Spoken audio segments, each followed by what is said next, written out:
Hoje iremos apresentar as nossas maquetes de embriologia, onde serão apresentadas desde a reprodução humana até o desenvolvimento embrionário. Bom, para dar início ao nosso conteúdo, irei falar sobre o sistema reprodutor masculino. O sistema reprodutor masculino, ele vai ter duas gônadas, que são os testículos. Tudo que eu vou falar em gônada são órgãos que vão produzir gametas. Ou seja, o homem vai ter o testículo que vai produzir espermatozoide e a mulher vai ter o ovário que vai produzir o óvulo. Continuando, vai ter o testículo, as duas gônadas, e dentro do testículo vai produzir espermatozoide.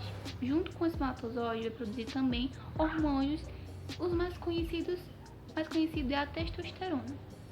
E também vai ter órgãos que vão maturar e transportar todo o espermatozoide junto com o sêmen para as vias femininas. Ok, aqui está a minha maquete. Essa aqui é um sistema reprodutor masculino. Vai possuir a bolsa escrotal e dentro da bolsa escrotal vai ter o testículo. O porquê que a bolsa escrotal ela fica fora do corpo do homem? Porque esse testículo, essa gônada, ela precisa estar fora do corpo do homem, pois eles precisam ter uma temperatura de 2 a 3 graus abaixo do corpo do homem, porque que vai acontecer todo o processo de espermatozoide, o processo do espermatozoide. E aqui também temos o epidídimo. O epidídimo é o local onde vai ficar armazenado todo o espermatozoide. Eles ficam armazenados ali, guardados durante 44 dias. Depois desse período, eles são automaticamente absorvidos e vão ser substituídos por outros. Também temos os ductos deferentes. Esse canal aqui, canal ou ducto deferente, vai ser o local onde vai ser transportado todo o espermatozoide através dos ductos, passando pela uretra até as vias femininas. Beleza? Aqui temos a vesícula seminal. Essa vesícula é uma glândula que vai liberar um líquido prostático, líquido seminal. Esse líquido vai produzir frutose, vai produzir açúcar para o espermatozoide, porque ele necessita de energia para poder bater os flagelos. Então, é uma glândula muito importante. Em seguida, vai ter a próstata.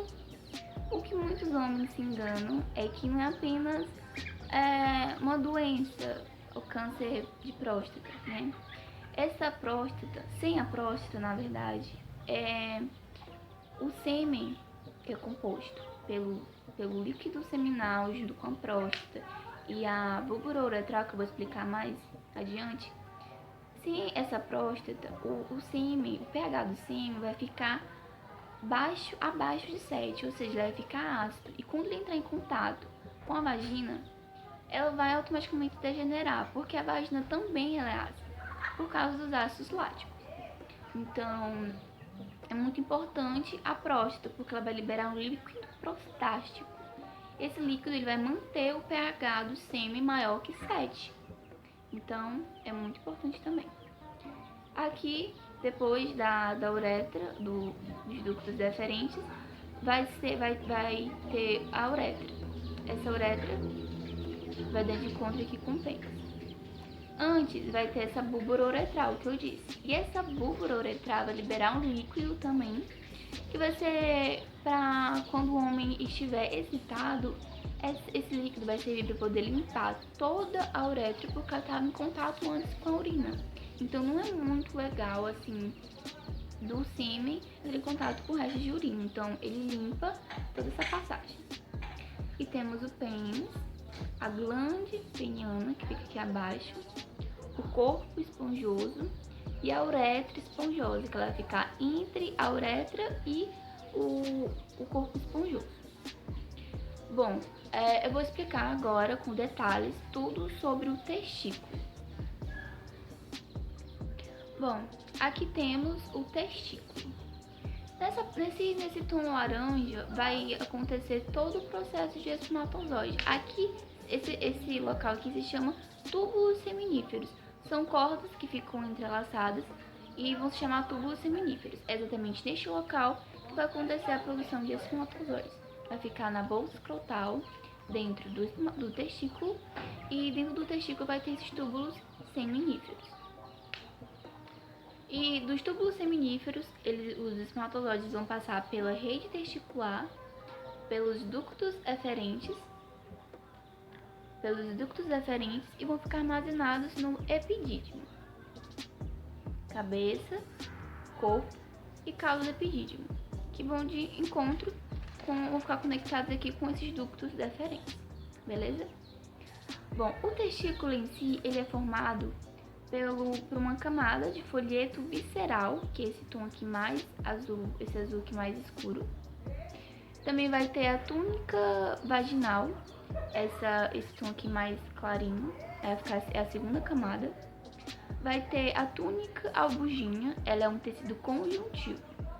E vai ter os túbulos seminíferos, que vai ser o local onde vai acontecer todo o processo de formação do espermatozoide. Então, agora eu vou começar a falar sobre a espermatogênese, que é um nome dado ao processo de formação de espermatozoides.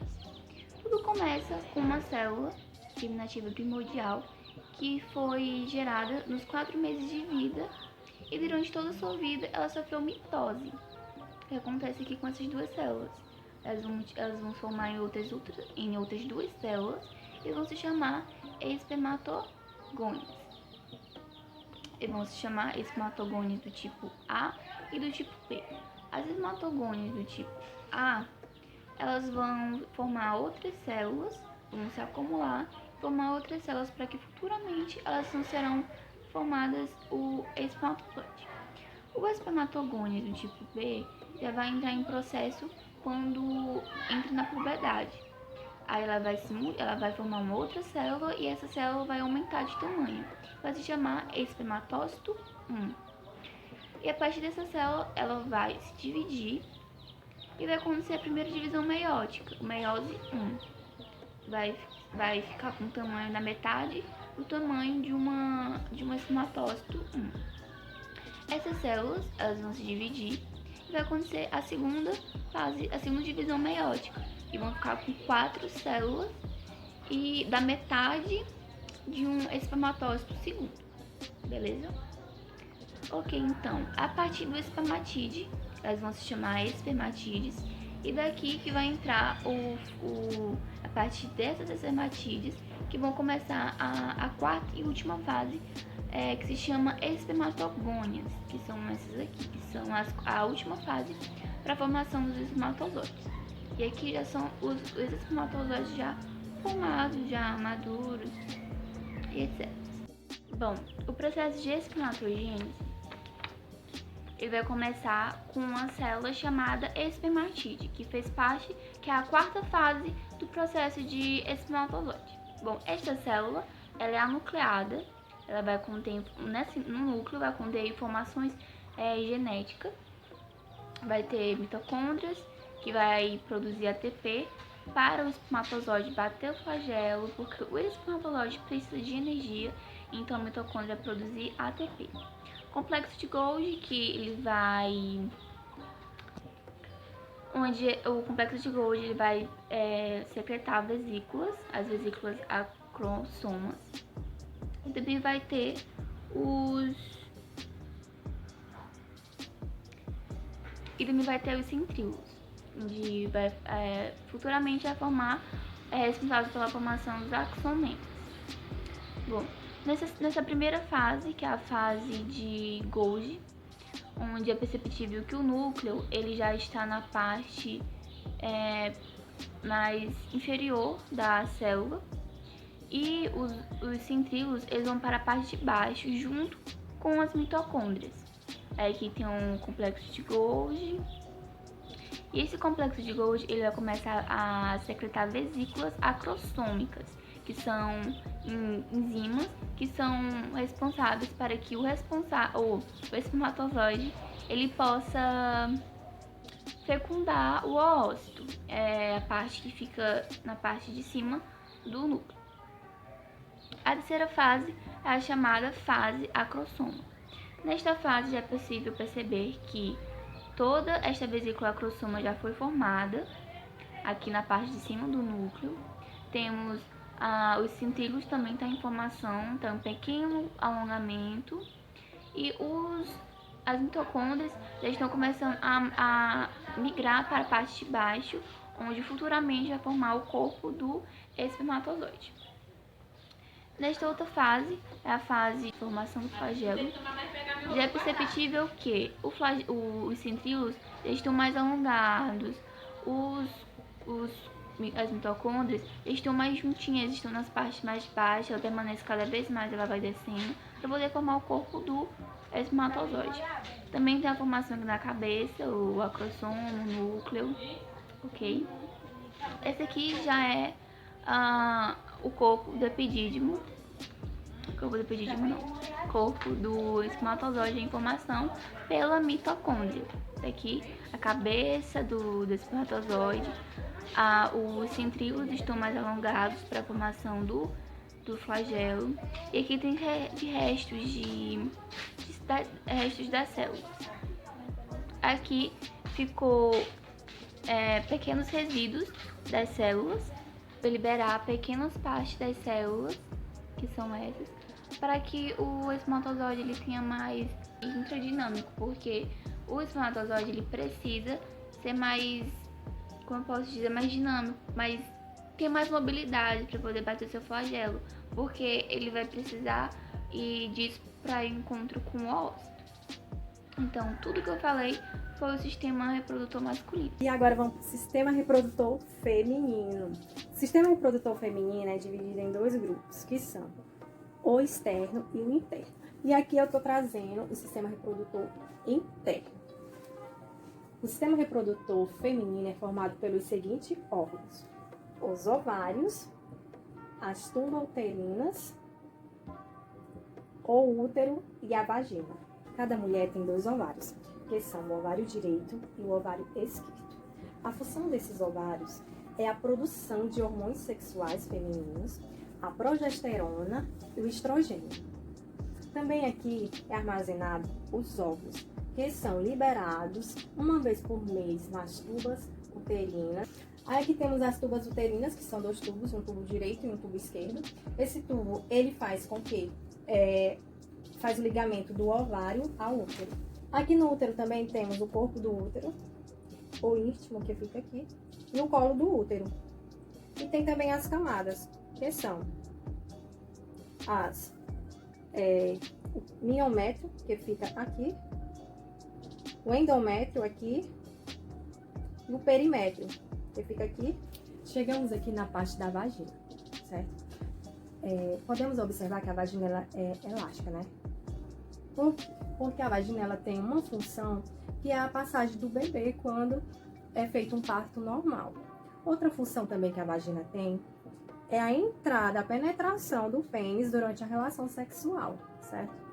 Outra função também que ela tem, muito importante, quando essas paredes aqui se escamam, fazendo que dê um sangramento, ela desce, ela corre, vai pelo canal da vagina, onde ocorre a menstruação. Continuando aqui no ovário, aqui temos o ovário, o corte do ovário. Aqui dentro temos os folículos ovarianos, que são considerados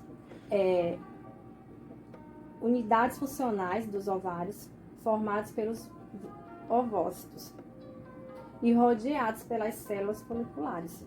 Então, sobre a fecundação, como ocorre? Aqui no ovário é fecundado os óvulos, e aqui nas tubas uterinas tem uma espécie de fímbrias, que são essas. Essas fímbrias, elas englobam o ovário, onde aqui dentro da tuba uterina tem uma espécie de cílios. Quando engloba esses cílios, transporta, vou mostrar aqui, esses cílios, que são esses, transporta o óvulo para a tuba uterina. Se chegar a ter relação e o esperma vir pelo canal da vagina e pegar a tuba uterina e vir pela tuba uterina, ocorre o processo da fertilização. Vou falar um pouco sobre o aparelho reprodutor feminino. Fiquei responsável por falar sobre a parte externa.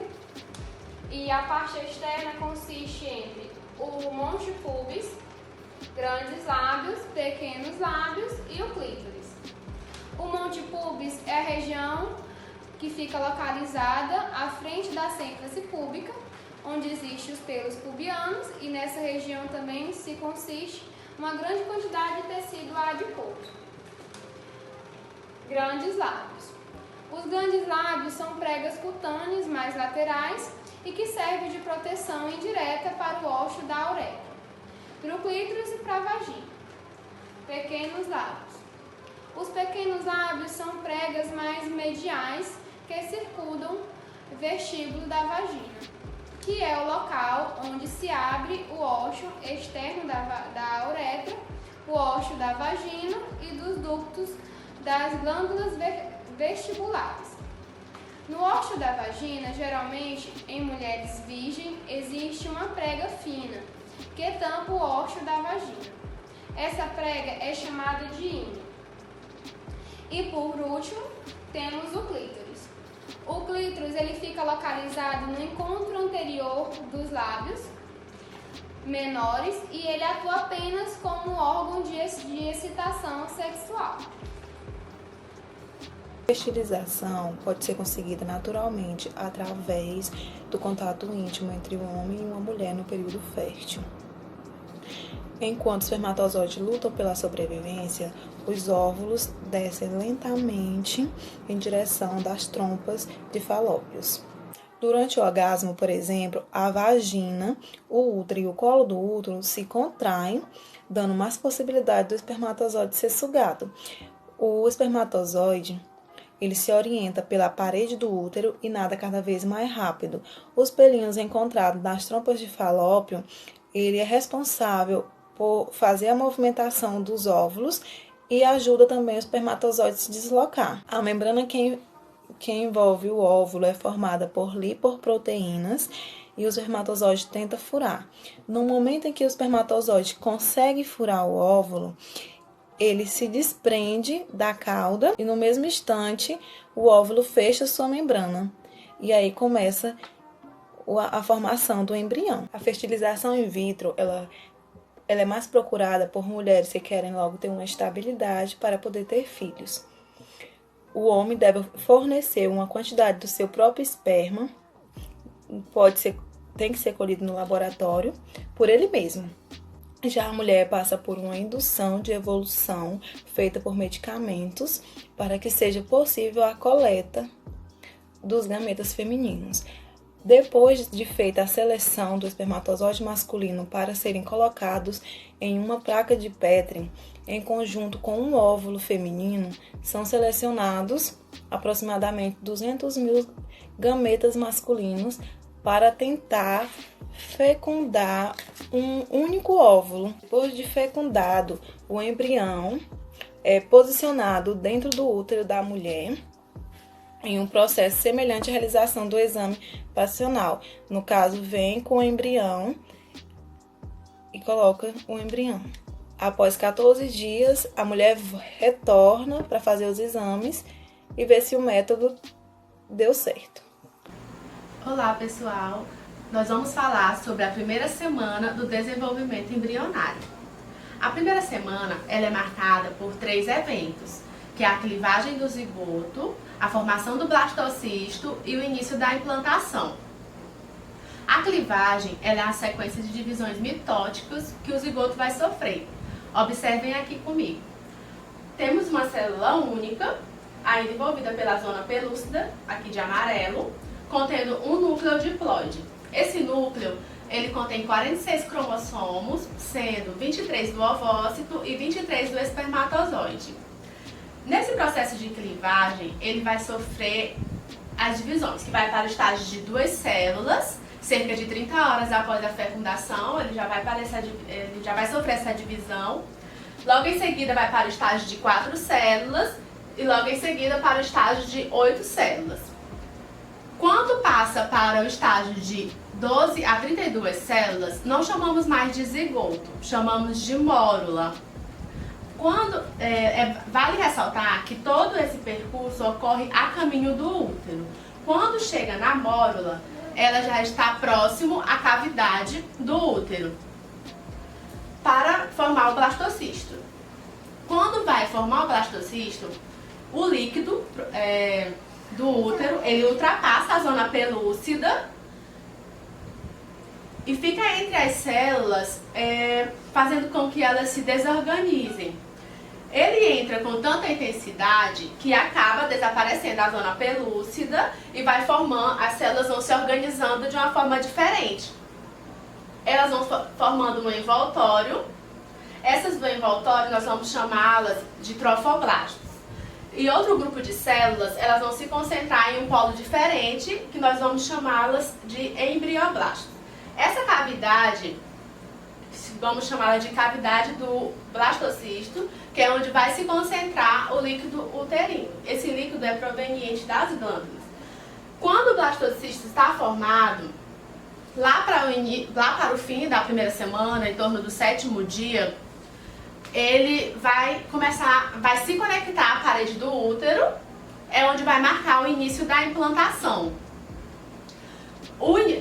Esse início é marcado, ele vai se aderir à parede do útero para ele poder entrar para conseguir se desenvolver.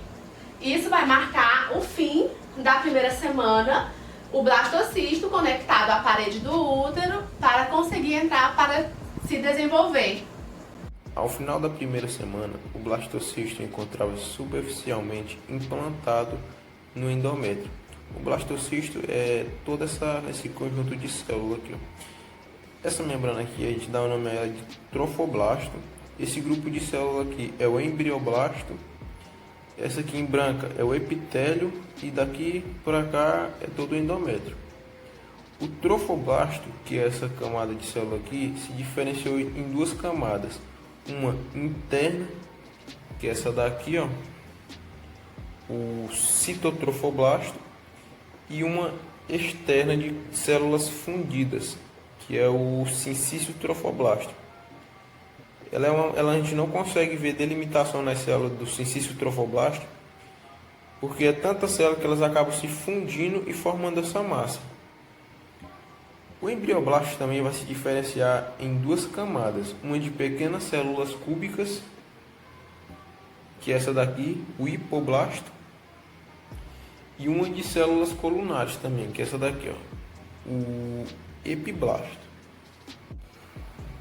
Essa camada de célula, o hipoblasto, junto com o epiblasto, formam o que a gente chama de disco embrionário bilaminar. Ao mesmo tempo que o epiblasto se diferencia, surge essa cavidade aqui, que a gente vai chamar de cavidade amniótica, que é revestida por células chamadas de amnioblastos. Essas células, elas produzem um líquido viscoso que tem como função proteger o embrião de choques térmicos e mecânicos. Enquanto isso, algumas células do hipoblasto migram para formar uma membrana fina, a membrana exocelômica, que é essa daqui, ó. Essa membrana, junto com o hipoblasto, forma o revestimento da cavidade exocelômica, que é toda essa cavidade aqui, ó. Ou então saco vitelínico primitivo, que pode ser chamado assim também. O sincício trofoblasto, que é essa última camada aqui, ela produz um hormônio chamado gonadotrofina coriônica humana, ou HCG, que serve como base para teste de gravidez, que é conhecido como hormônio das grávidas. Surgem também essas lacunas aqui, ó, que futuramente vão ser preenchidas com sangue materno. Bom, os dias da segunda semana vão passando e o sincício trofoblasto ele vai aumentando de tamanho e acaba que alcança os vasos sanguíneos da mãe. Assim que ele alcança, essas lacunas elas são preenchidas por sangue e os nutrientes e o O2 derivado do sangue vão nutrir o embrião, que como o embrião nessa fase ele ainda não tem vaso sanguíneo, essa é a única forma dele se nutrir. Essa circulação, a gente vai dar o nome dela de circulação útero-placentária. Enquanto isso, surge uma nova população de células entre o citotrofoblasto, que é essa camada aqui, e a membrana exocelômica, que a gente vai chamar de mesoderma extraembrionário, que é derivado do saco vitelínico primitivo, que é esse aqui, ó. O mesoderma extraembrionário é esse daqui, ó. Existem dois tipos de mesoderma extraembrionário. O mesoderma extraembrionário esplâncnico, que está em contato com a membrana exocelômica, que é essa daqui, e o somático, que está em contato com o citotrofoblasto, que é esse daqui. Os dias da segunda semana vão passando e surgem cavidades no mesoderma extraembrionário, que são essas cavidades aqui, ó. Essas cavidades, elas vão crescendo e acabam que se fundem e formam um novo espaço denominado cavidade coriônica, que é essa daqui, ó. Esse novo espaço aqui que surgiu é a cavidade coriônica. Esse espaço ele é preenchido por um fluido que circunda todo o saco vitelino primitivo e a cavidade amniótica, que é esse aqui e esse aqui, ó. Exceto no local onde o disco embrionário se conecta ao trofoblasto pelo pendículo do embrião, que é esse aqui, ó. O trofoblasto é tanto o citotrofoblasto quanto o sincício. Esse aqui é o pendículo do embrião, que é o futuro local do cordão umbilical. Com a formação da cavidade coriônica, esse espaço aqui, ó, o saco vitelino primitivo diminuiu de tamanho. Esse aqui é o saco vitelino primitivo, ó. Ele diminuiu de tamanho, tornando-se agora o saco vitelino secundário ou saco vitelino definitivo. Ele vai se chamar assim agora. No finalzinho da segunda semana, as células do hipoblasto, que é essa aqui que está em amarelo, elas vão se igualar às células do epiblasto, tomando a forma colunar também. Essa região a gente vai chamar de região pré-cordal, que indica o futuro local da boca e um importante organizador da região da cabeça, estabelecendo a região cefálica do embrião. A região oposta será a região caudal, essa daqui. A terceira semana do desenvolvimento embrionário, ela é dividida em algumas etapas, que é a gastrulação, formação da notocorda, neurulação e formação do sistema cardiovascular primitivo. A gastrulação é o primeiro processo. Nesse processo, vai estabelecer as 3 camadas germinativas, o ectoderma, o mesoderma e o endoderma. Isso vai acontecer com o surgimento da linha primitiva ou nó primitivo no epiblasto. Essa linha vai crescendo até o ponto em que vai sofrer invaginação. Essa invaginação vai substituir algumas células do hipoblasto, formando o endoderma. Algumas dessas invaginações se concentram no centro, formando o mesoderma. E algumas dessas invaginações, o restante, irá formar o ectoderma. Essas 3 camadas vão ser o disco embrionário trilaminar, que são os 3 folhetos embrionários. No processo é a formação da notocorda. A notocorda vai ser o que vai definir o eixo do embrião. Vai ser a base do esqueleto axial e vai indicar o futuro local das vértebras. A notocorda vai se originar no mesoderma. As células de lá irão dar origem a uma estrutura chamada processo notocordal, abaixo do primitivo. Irá se desenvolver dentro da notocorda um espaço chamado canal notocordal. Esse canal irá dividir a notocorda entre uma parte inferior e exterior. Como já foi dito, a notocorda vai ficar dividida entre uma parte superior e uma inferior. A parte inferior vai sofrer apoptose, que é a morte celular programada, e vai sobrar somente a parte superior. A parte superior vai formar a placa notocordal, e essa placa vai se dobrando aos poucos, até formar a notocorda. A neurulação é um processo em que vai dar origem a um tubo neural. Esse tubo vai dar origem a um sistema nervoso central. A célula do ectoderma começa a crescer, formando a placa neural. A placa neural vai começar a sofrer uma depressão, chamada de sulco neural. Essa depressão vai começar a se estagnar e, por consequência, vai começar a subir umas pregas em sua volta. Essas pregas vão subir cada vez mais até umas se ligarem à outra. Ao final disso, vai haver a formação do tubo neural, que se desprende do ectoderma e fica acima da notocorda. Células da crista se desprendem do tubo neural, sendo elas que vão formar diversas estruturas cefálicas.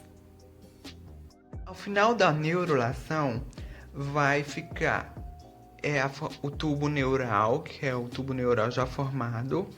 Vai também ficar a notocorda aqui formada, com os somitos em seu lado, que são estruturas esféricas que vão dar origem aos músculos, às vértebras e às costelas.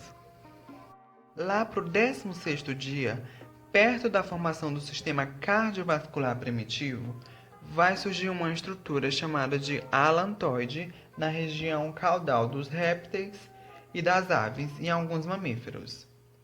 Ele tem função respiratória nos répteis, nas aves e nos mamíferos e armazena excretos durante a vida embrionária.